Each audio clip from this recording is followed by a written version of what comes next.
హైదరాబాద్ లో సీఎం రేవంత్ రెడ్డి సమీక్ష నిర్వహించనున్నారు. మధ్యాహ్నం 12 గంటలకు బంజారా హిల్స్ లోని కమాండ్ కంట్రోల్ లో సమావేశం ఏర్పాటు చేశారు. ఈ నెల 7 నుంచి 31వ తేదీ వరకు జరగనున్న మిస్ వరల్డ్ పోటీల నిర్వహణ భద్రతపై సీఎం రేవంత్ రివ్యూ చేపట్టనున్నారు.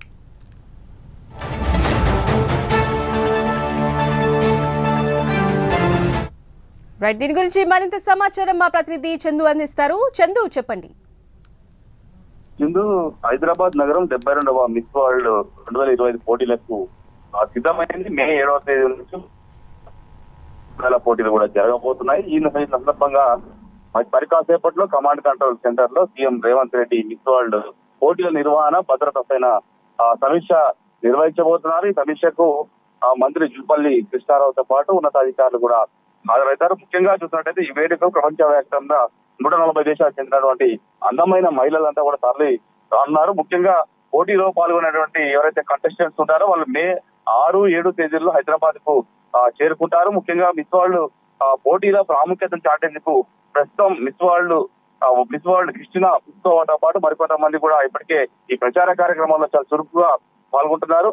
అయితే పోటీకి సమయం దగ్గర పడుతున్న నేపథ్యంలో ఖచ్చితంగా వచ్చేటువంటి అతిథులకు అంతర్జాతీయ స్థాయి తగ్గట్టుగా కూడా ఏర్పాట్లు ఉండాలి. గ్రాండ్ గా ఈవెంట్ విజయవంతం చేయాలని కూడా సీఎం ఇప్పటికే అధికారులు దిశానిర్దేశం చేశారు.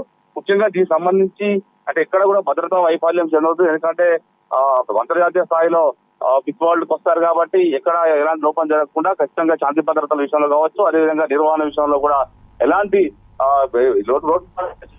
ఏర్పాట్లు చేయాలని కూడా ముఖ్యమంత్రి రేవంత్ రెడ్డి మరోసారి అధికారులను ఆదేశించబోతున్నారు. ముఖ్యంగా చూసినట్టయితే ఈ వేడుక కోసం కూడా ఇప్పటికే నగర ప్రజలంతా కూడా ఎంతో ఆసక్తిగా ఎదురు చూస్తున్నారు. అదే వచ్చే ఎవరైతే పోటీలో పాల్గొనే వాళ్ళు వస్తారు కదా, వాళ్ళు చార్మినార్ వద్ద హెరిటేజ్ వాక్ ఉంది, అదేవిధంగా శివమల్ల వెల్కమ్ డిన్నర్ కూడా ఏర్పాటు చేస్తున్నారు. వీటి ఏర్పాట్ల కోసం టూరిజం, జిహెచ్ఎంసీ, హెరిటేజ్, పోలీస్ ఆఫీసర్లు ఇప్పటికే క్షేత్రస్థాయిలో కూడా పర్యటించారు. ముఖ్యంగా వెల్కమ్ డిన్నర్ లో తెలంగాణ టూరిజం బ్రాండ్ ఇమేజ్ కు అనుగుణంగా ఏర్పాట్లు చేయాలని కూడా ఇప్పటికీ అధికారులు ఆదేశాలు జారీ చేశారు. 120 మంది మోడల్స్ తో పాటు సుమారు 400 మంది ప్రతినిధులు, ఫోటోగ్రాఫర్లు, అంతర్జాతీయ ప్రతినిధులు కూడా ఈవెంట్ లో పాల్గొనబోతున్నారు. ముఖ్యంగా ఈవెంట్ ప్రారంభం నుంచి